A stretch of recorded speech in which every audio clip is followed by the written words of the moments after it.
ang mga kwento ng pag-ibig, kwento ng buhay at kwento ng pag-asa dito sa Barangay Love Stories. Love Stories.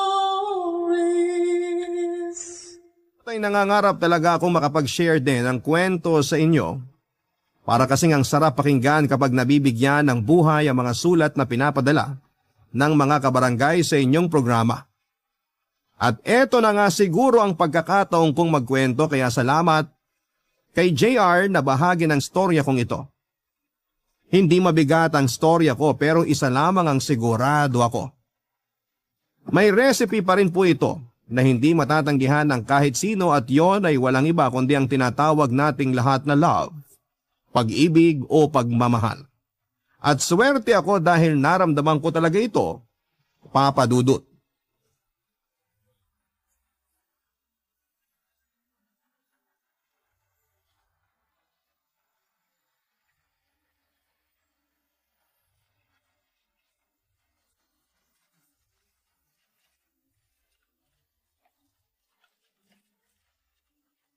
Oo nga. Kaya lang baka hindi ako pwede this coming Saturday. Maika, sino yung kausap mo sa telepono? Uy, Sige, susubukan ko ha. Pero di ko pinapangako. Marami kasi akong work. Minsan nga double shift pa ako sa dami ng pasyente. uy, sino nga yung kausap mo? Dan, teka lang ha. Ano ba, JR? Di maganda yung ganyan ha? Kita mo nang may kausap ako eh. Nagtatanong lang naman eh. E di kung sinagot mo agad ako, e di hindi na uli nagtanong. Para yun lang. Sige na nga, labas na nga lang ako. O Dan, sorry ha. Kulit kasi nitong kapitbahay namin na bata eh. Oo, sige. Basta sasabihan na lang kita. Okay? Sige. Bye. Uy, Maika. Ano bang ginawa mo dun kay JR at nakabusangot yung mukha dun sa labas? Paano, Nay? Ang kulit kanina eh. Kausap ko si Dan, tanong ng tanong. Eh sino ba yung Dan na yan? Kaibigan po. Niyayaya akong lumabas eh. Baka naman mandiligaw mo yan, ha? Aba, Maika, tumigil-tigil ka muna. Ilang buwan pa lang nang lokohin ka ng Dante na yon, papasok ka na naman sa relasyon. O, JR, buti at pumasok ka na uli. Ang init-init sa labas. Mainit nga po. Kaya pala kanina, kahit nasa telepono ka, yung ngiti mo hanggang tenga. Samantalang di ka naman nakikita ng kausap mo. Ano naman ang pakialam mo? Tsaka bakit ka ba sabat ng sabat dyan? Kala niya maganda siya. Bakit tingin mo gwapo ka? Oo naman. Maika, tumigil ka nga. Pinapatulan mo yung bata kung yun nga ang nakita niya sa'yo kanina eh. Naku, Tita Linda, kung nakita niyo din po siya kanina, parang mapupunit po yung bunganga sa kakangiti. Di sana ngumiti ka din kung naiinggit ka. O siya, tama na yan. O JR, magmerienda ka muna nitong cake at juice. Salamat po, Tita Linda. Buti pa po kayo mabait. Di tulad ng isa dyan. Diyan ka magaling sa pagkain kaya ka mukhang biik. Maika, tama na ha? JR, kamusta ang daddy at mami mo? Okay naman po. Busy po siya work. Hindi ka pa ba magkakaroon ng kapatid? Di ko pa alam eh. Kawawa naman magiging kapatid niya. Naagawan lang niya ng pagkain. Maika! Yan, buti nga. Kami kasi nag-uusap ni Tita si Singit bigla. Saan po galing tong cake, Tita Linda? Kay Maika. Kay Dan po. Sigurong pangit nun. Bakit mo naman nasabi yun? Pangit din po kasi lasa nitong cake. Kaya pala malapit mo nang maubos, no? Sayang eh. Kung ako sa'yo, di ko sasagutin yung Dan na yan kapag nanligaw sa'yo. Cake pa lang bagsak na. Pero, bagay siguro kayo. Pangit ka din naman eh. Muwi ka na nga. Tita Linda, uwi na po ako. Baka hanapin na ako ng mami ko. Pangit, uwi na ako. Pakisabi kay Dan, salamat sa cake kahit di masarap. Umuwi ka na nga, bansot na biik. Pangit ka naman. Biik! Pangit! Tama na nga yan. Bye, tita! Bye, biik! Papa Dudut, 11 years old lang si JR noon pero kung magsalita ay akala mo ay matanda. Kapitbahay namin siya at malapit siya sa nanay ko dahil sa totoo lang kahit makulit ay bibo talagang mag-isip. Kapag kausap mo nga siya, hindi mo akalain na 11 years old lamang siya. Madalas kaming mag-asara ni JR at kung minsan ay talo ako dahil napipikon ako sa pambubuskan niya sa akin. Nakakalimutan ko kasi minsan na bata pa lang kausap ko. Hindi pwedeng lumipas ang maghapon nang hindi siya tumatambay sa bahay namin dahil na rin siguro sa nag-iisa siyang anak kaya naiinip sa bahay nila kapag kasambahay lamang ang kasama niya. Pero kahit napipikon ako sa JR na yon ay natutuwa pa rin ako sa kanya. Nasasabik kasi ako sa kapatid dahil isang anak lang din ako. Biik ang tawag ko sa kanya dahil mataba talaga si JR. Siya yung tipo ng bata na namimintog ang pisngi, malaki ang tiyan at XL ang damit.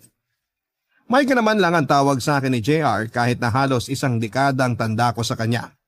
Nasanay kasi siya at siguro ay dahil na rin madalas kaming nag-aasaran, pakiramdam niya ay kasing edad lamang niya ako. Sweet si JR kahit ganon. Lagi niyang tinatanong sa nanay ko kung dumating na ako galing sa trabaho. Kapag ginabi ako ng uwi kinabukasan ay tatanungin niya ako kung saan ako galing at magpapakwento pa, Papa Dudut.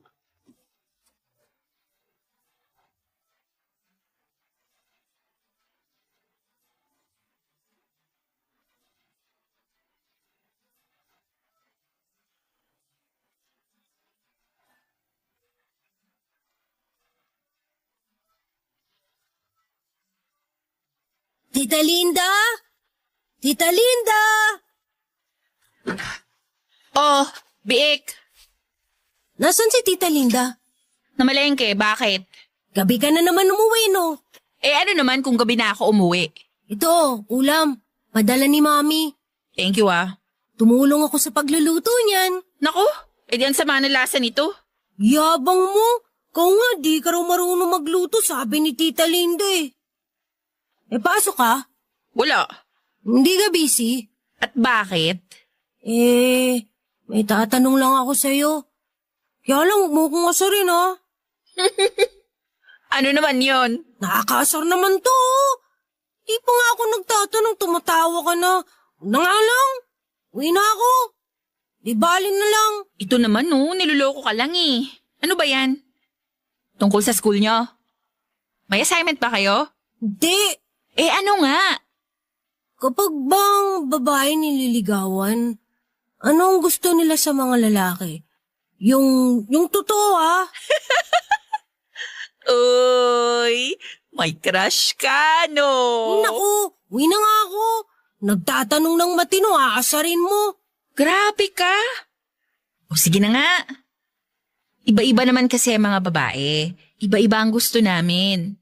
Halimbawa ikaw, anong gusto mo? Ako? Ang gusto ko syempre, yung mabait, maalalahanin, magaling magpatawa, gwapo, matangkad, at saka matalino. Ganun ba si Dan? Medyo.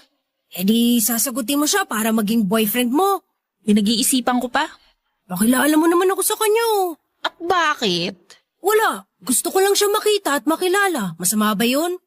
Sige, kapag nagpunta siya dito, papakilala kita. Sabi mo yan ha. Oo nga. O ano pa yung tanong mo? Wala na, yun lang. Kawawa naman yung liligawan mo. Yabang mo. Uwi na nga ako, kakain na kami. Mag-diet ka para sagutin ka ng liligawan mo. Oo na.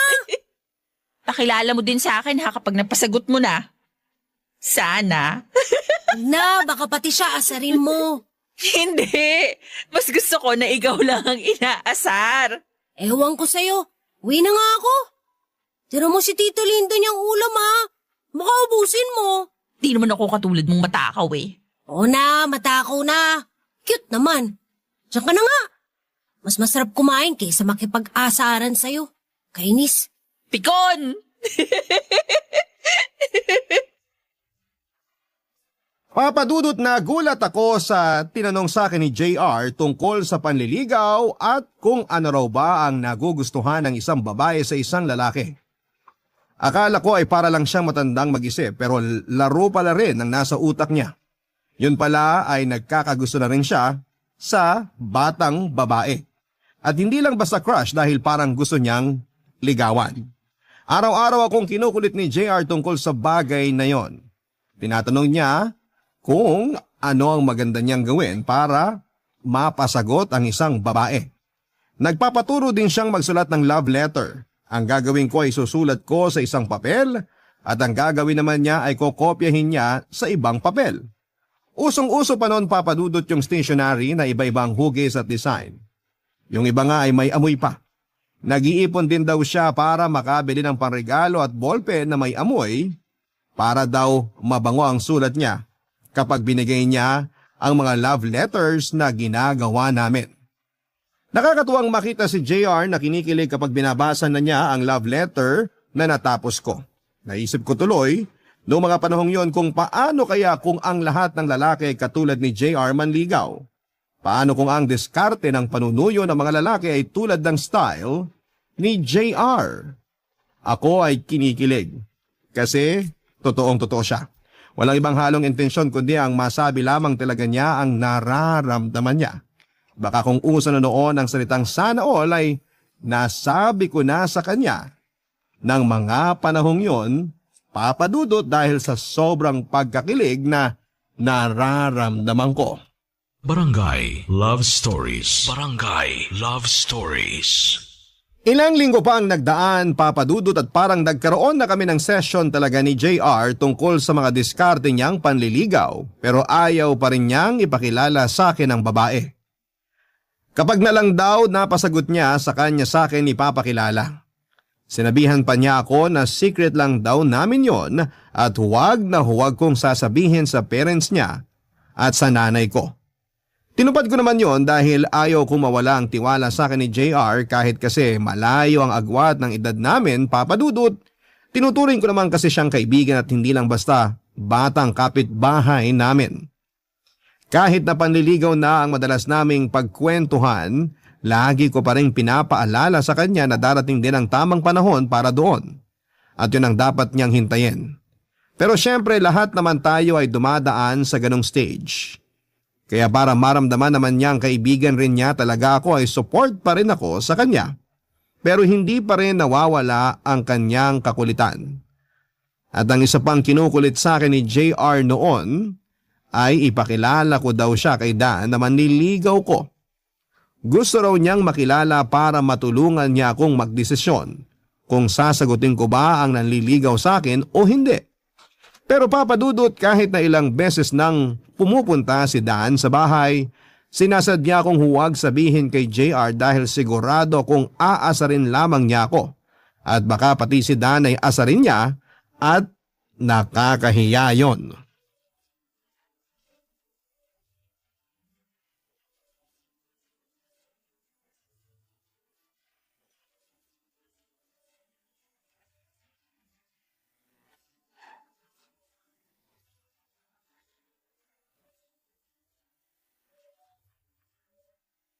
Maika!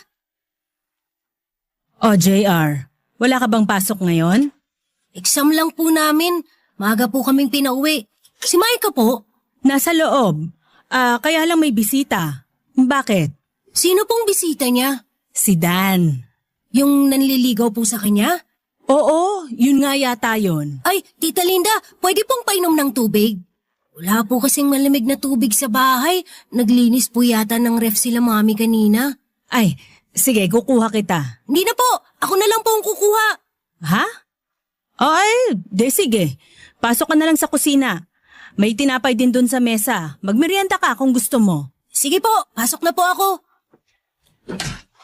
Uy, Maika! May bisita ka pala ah. Oh, anong ginagawa mo dito? Makikinom lang. Bakit?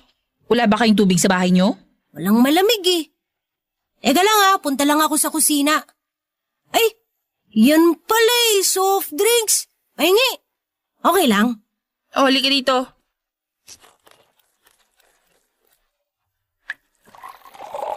Oh, to.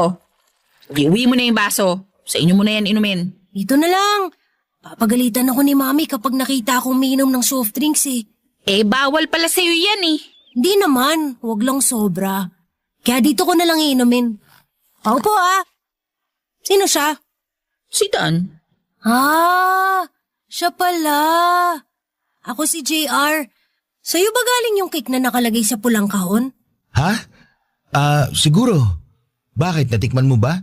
Oo eh. Huwag ka magagalit ha. Sinabi ko na rin to kay Maika. Ano kasi? Di masarap. Umuwi ka na sa inyo? Okay lang. Cool nga tong batang to eh. Kita mo na? Maika, masyado ka kasi sa akin eh.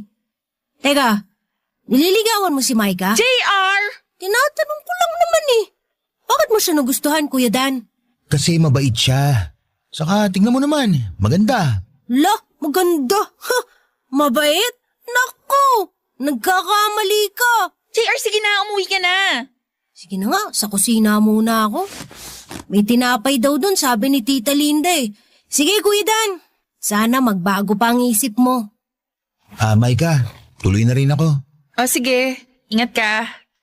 Tara, hatid na kita hanggang gate.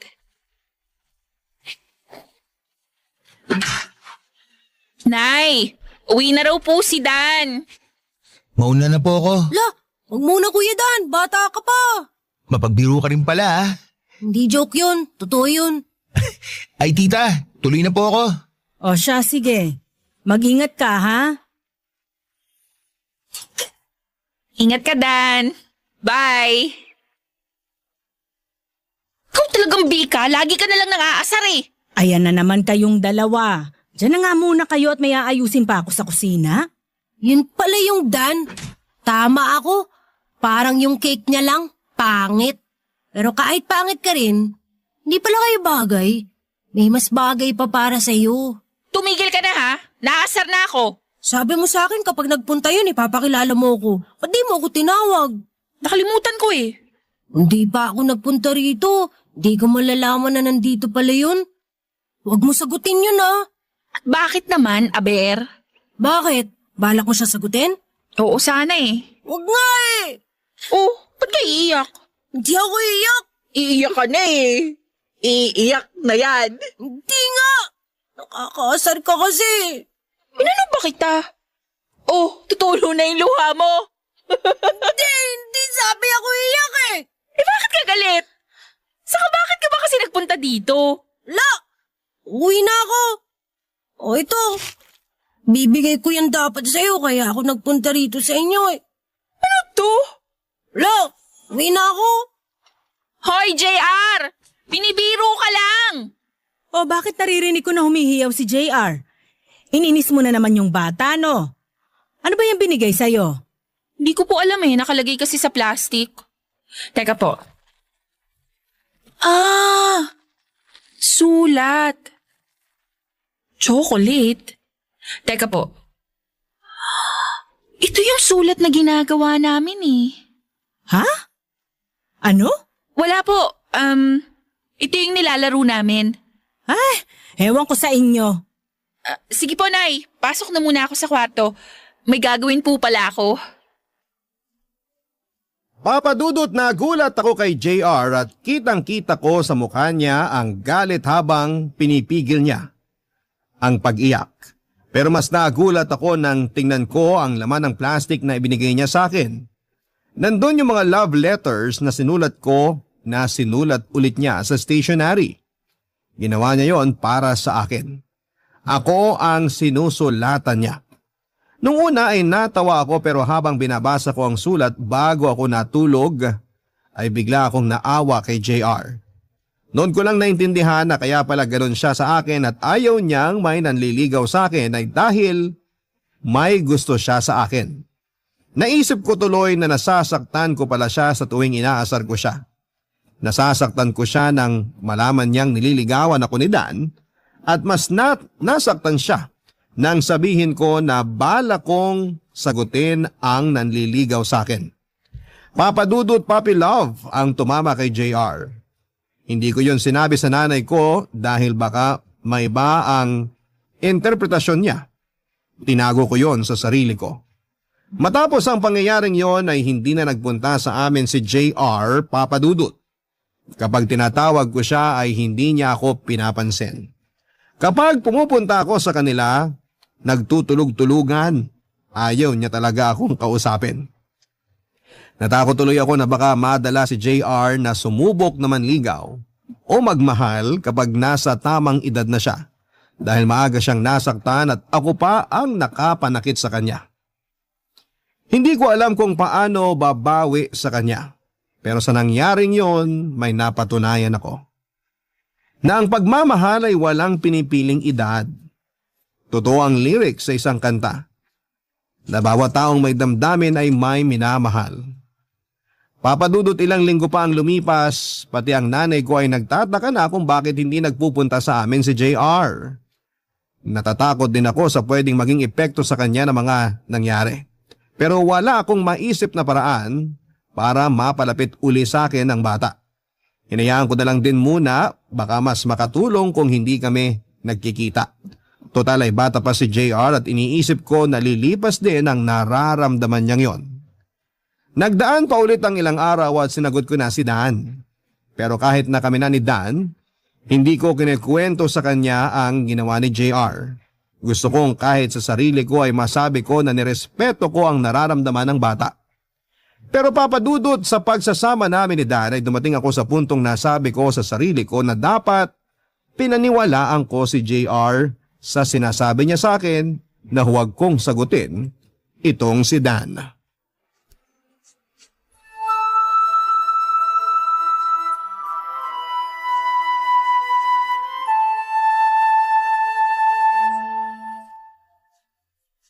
Dan, ano pa?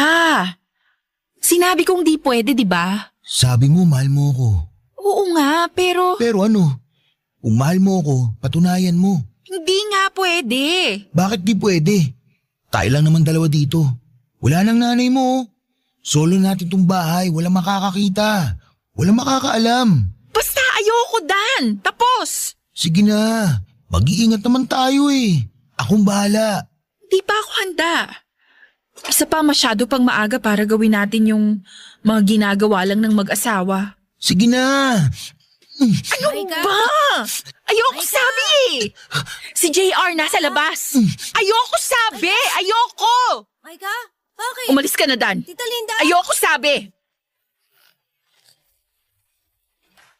JR, Binuksan ko na yung gate ha. Parang naririnig kasi kitang nagagalit eh. Anong ginagawa mo kay Maika? Bakit siya umiiyaw? may kailangan ka ba? Wala. Narinig kasi kita mula sa labas kaya pumasok ako. Loko kang bata ka. Aray! Bakit mo ako binatukan? Lumayas ka na nga, Dan. Pati bata pinapatulan mo. Malaki ka lang eh. Buisit. Buwisit ka rin. Malis ka na raw. Di kayo bagay ni Maika. Pangit mo. Loko ka talaga. Gusto mo makatikim muli ng batok? Subukan mo para makatikim ka ng mag-asawang sampal. Gusto mo maghihiyaw ako dito at sabihin ko may ginagawa kang hindi maganda sa akin? Magsama kayo ng abnormal na yan. Diyan na nga kayo. Pangit! Alis! Nasaktan ka ba, JR? Okay lang. Totoo ba yung narinig ko? Namuntik nang may gawing hindi magandang pangit na yon? Oo eh. Buti nga dumating ka. Teka lang bakit mo ako iniiwasan? Wala. Yung mga sulat na yun, hindi sa'yo yan Kapangalan mo lang yun. Ayos lang yun. Kaya lang, JR. Siguro naman maiintindihan mo ko kung sasabihin ko sa'yo na... Nabata pa ako? Na maliit ako at mataba? Hindi naman yung maliit ka at mataba. Pero bata ka pa talaga eh. Kaya wait ka lang muna. Kapag tumanda na ako, Malay natin. Pero sa ngayon, kalimutan mo muna yan. Okay? Parang kapatid na kita eh. ayaw ko maging ate. Ano ka ba naman? Uwi na ako.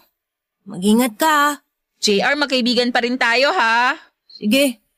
Bahala na. Uwi na ako. Biik! Oo. Biik pa nga ako.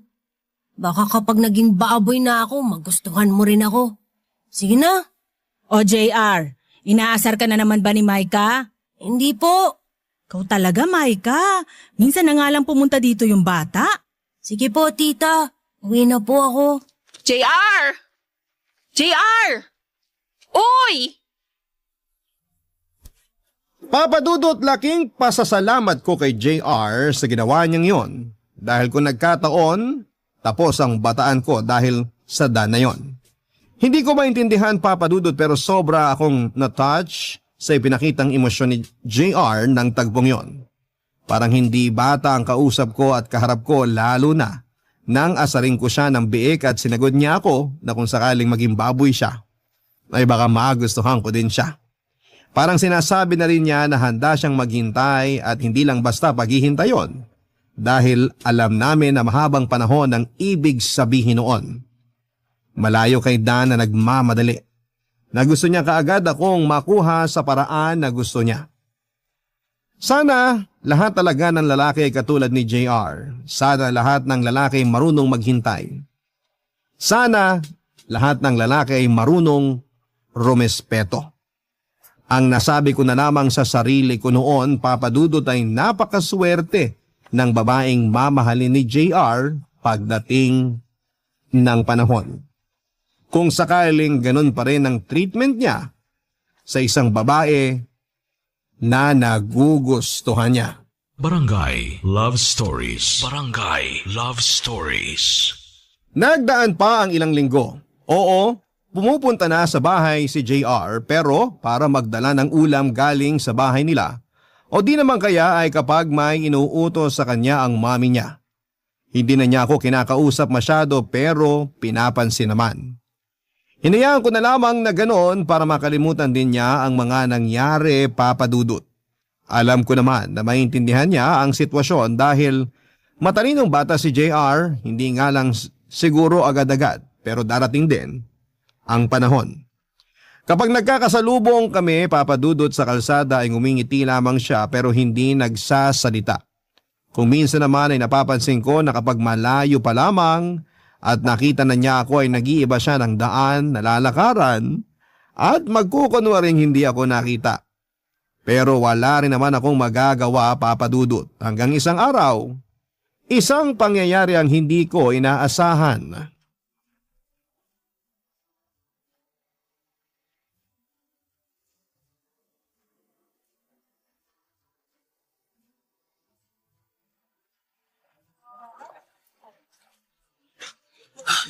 Maika! Maika! Please, mag-usap tayo. Sorry na, nabigla lang ako. Tama na, Dan. Tapos na sa atin ang lahat. Ayoko na. Wala na tayo. Painggan mo naman ako. Handa akong bumawi sa mali ko. But please, give me another chance. Pwede ba, Dan? Sana nag-isip ka muna nun bago mo ginawa yung isang bagay na hindi mo dapat ginawa. Nabigla lang ako. At paano kung mabigla ka uli? Uulitin mo na naman.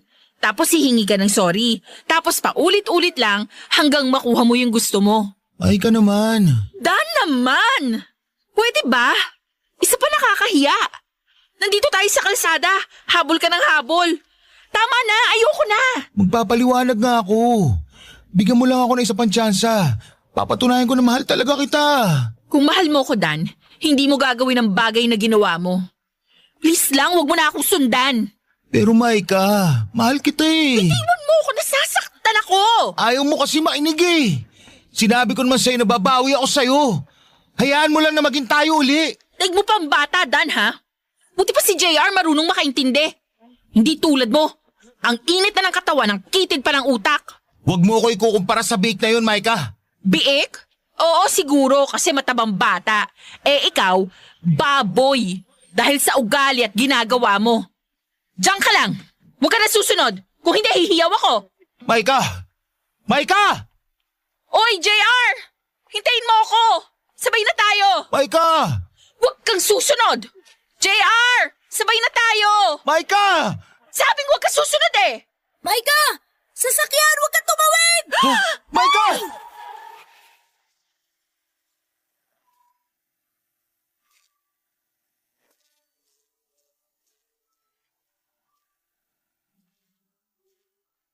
Maika, matulog ka naman.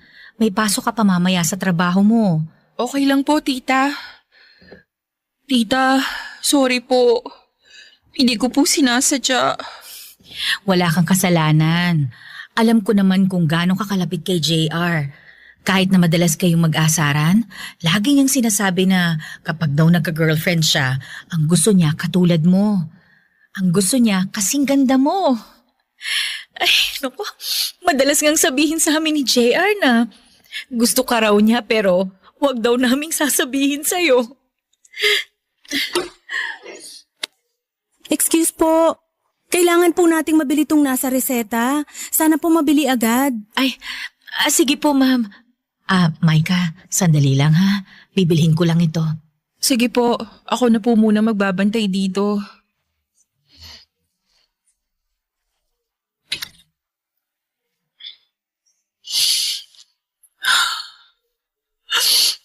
JR! JR! Uy! Biik! Kumising ka naman na! Di magandang pang-aasar yung ganyan, ha? Thank you, ha? Kasi naman masyado ka Gusto mo maging bayani lagi Kala mo naman matanda ka na. JR, ano ba? Huwag ka namang ganyan. Promise, gumising ka lang, hindi na kita aasarin. Gumising ka lang kahit anong gusto mong kainin, ililibre kita. Oy, kahit inaasar kita, mahal kita. Oy, JR! Maika, narinig ko yon. JR? Mahal mo ako. JR! Mahal kita, kaya ako ginawa yun Huwag ka masyadong magsalita. Pero, kung ayaw mo talaga sa akin, okay lang. Maghahanap na lang ako ng kamukha mo. Tama na. Paglabas mo dito, nilibre kita lagi.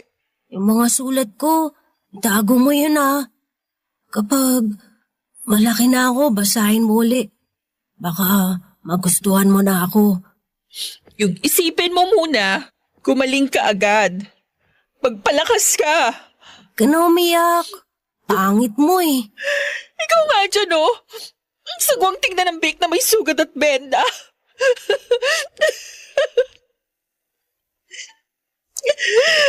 Thank you, ha? My gosh, kapag 18 na ako, tapos wala kang boyfriend o kaya asawa, igawang kita 27 na ako doon. Pagpagaling ka. Namimiss ko na yung asara natin. Biik. Pangit!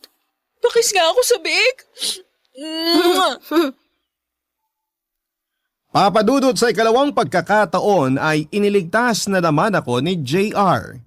Galing siya sa school nang makita ko siya at nang patawid ako, kakaiwas kay Dan ay muntik na akong mabangga. Itinulak ako ni JR pero siya ang tinamaan ng kotse.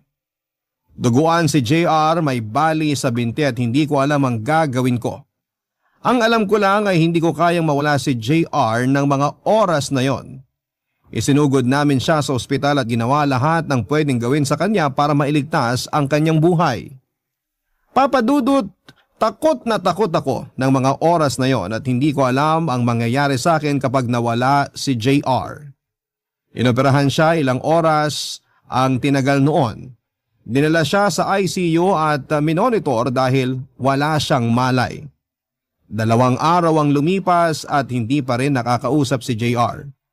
Sinisisi ko ang sarili ko sa mga nangyari at sana kung noon pa lamang ay naniwala na ako kay JR na huwag kong sagutin si Dan ay hindi mangyayari na muntik na akong mapagsamantalahan at hindi mangyayari na magbe-break kami at hindi mangyayari na pipilitin ako ni Dan na makipagbalikan at hindi mangyayari na masasagasaan si JR. Kaya abot langit ang pasasalamat ko nang magkamalay si JR at maging okay na siya. Nanatili kaming magkaibigan ni JR, Papadudut, at maraming taon nang lumipas. Nakapagtapos ng pag-aaral si JR at nakapagtrabaho. Tinulungan ko siyang makapasok sa ospital na pinagtatrabahuhan ko bilang dietitian. Mas naging close kami at ramdam ko pa rin sa kanya na may gusto pa rin siya sa akin. Nagka-girlfriend siya ng isang beses nurse na kasama rin namin sa ospital pero niloko siya. Ako naman ay hindi na rin nagkaroon ng swerteng love life ng mga panahong yon. Kaya naging buhay ko ay trabaho at bahay lamang, Papadudut.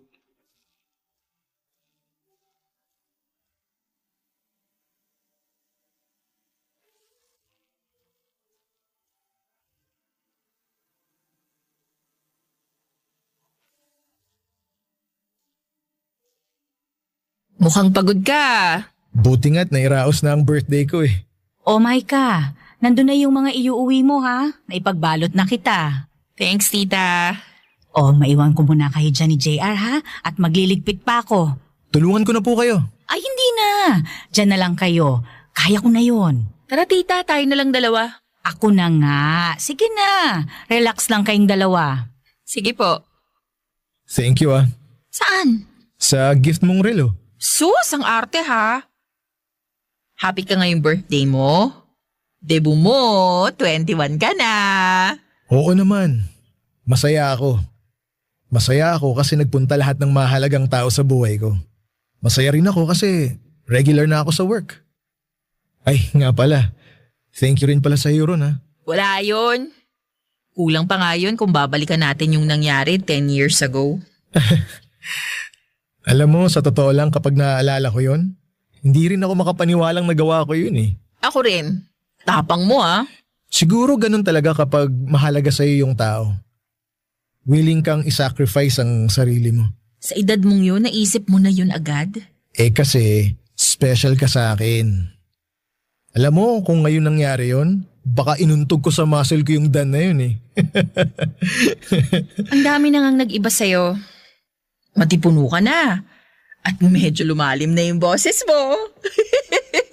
Alam mo, hindi ko akalain na magkakaganyan ang katawan mo. From biik to hunk. Lagi mo kasi akong inaasar na biik. Eh, kaya hindi ko na hinayaan na maging baboy ako paglaki. Pero ikaw, Pangit pa rin. hindi. Maganda ka pa rin. Bola. Totoo. Walang nagbago sa'yo. Katulad ng feelings ko for you. Walang nagbago. 10 years ago, nagpatulong akong gumawa ng love letter sa'yo. 10 years ago, umiyak ako kasi pinagtawanan mo ako. 10 years ago, nagdasal ako na sana bumilis ang oras para tumanda na ako. Kaya lang, habang tumatanda ako, nakikita ko may mga nakikilala ka rin. Sabi ko, baka wala na. Baka di talaga pwede. Sorry pero every time na nakikipag-break ka sa nagiging boyfriend mo, kahit papano, nagkakaroon ako ng pag-asa. JR. Tapos sabi ko, kapag wala ka pa ring asawa o boyfriend kapag nag-21 na ako, ibibigay ko sa ito. Oh, ito. Ano to? Love letter. Na ako na mismo ang nagsulat. Hindi mo na itinuro. Basahin mo. Ngayon na? Oo, ngayon na. Para makita ko yung reaction mo habang binabasa mo. Okay. Dear Micah, medyo nakakakaba itong gagawin ko, pero wala namang masama kung susubukan. Sa'yo ko naramdaman ang crush, tapos naging puppy love.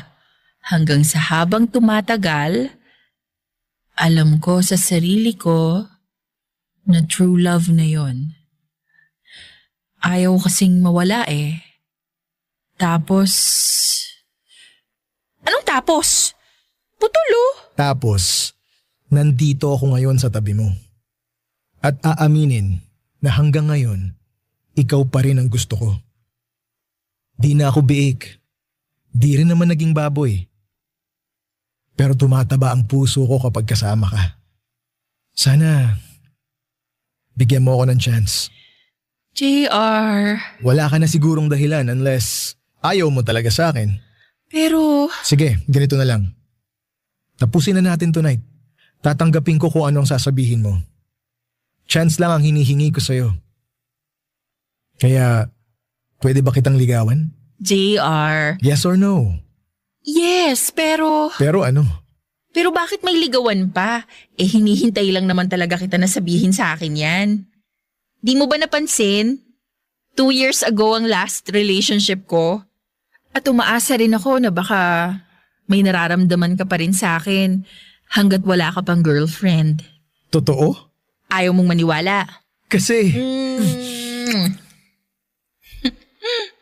Naniniwala ka na? I love you noon pa. I love you too. Sulit ang paghihintay ko. Thank you. Ito ang pinakamagandang regalo na natanggap ko. Salamat. Mahal na mahal kita. Papa Dudut, pwede palang mangyari na kahit malayo ang edad ng dalawang tao ay pwede kayong maging matalik na magkaibigan. Marami kayong matututunan sa buhay. May mga bagay kasi na hindi nakikita ng mga matatanda na mas malinaw sa mga bata. May mga bagay na naiintindihan ng mas matanda pero mas nakakaunawa pala ay ang mas bata. 33 years old na ako at si JR naman ay 24 years old, Papa Dudut. Kami pa rin ni JR hanggang sa ngayon at nag-propose na rin siya sa akin. Mukha naman akong bata kaya hindi naman ako naiilang kapag magkasama kami. Kung paano yon nangyari ay hindi ko rin po alam. Ang malinaw lang sa amin ay totoo ang nararamdaman namin sa bawat isa. Masaya kaming magkasama dahil nagsimula kaming magkaibigan, nag-aasaran at ngayon ay 2 taong totoong nagmamahalan. Papa Dudut, maraming salamat po kung mabibigyan ng pagkakataon na mapili ang kwento kong ito. Para naman sa mga nakikinig, wala talagang imposible kapag puso ang nagsalita. May sarili siyang lengguwahe na hindi kinakailangan ng edad at karanasan para magkaintindihan, basta wait ka lang. Ang inyong forever kapuso at kabarangay, Micah. Kwentuhan naman tayo dito sa comment section.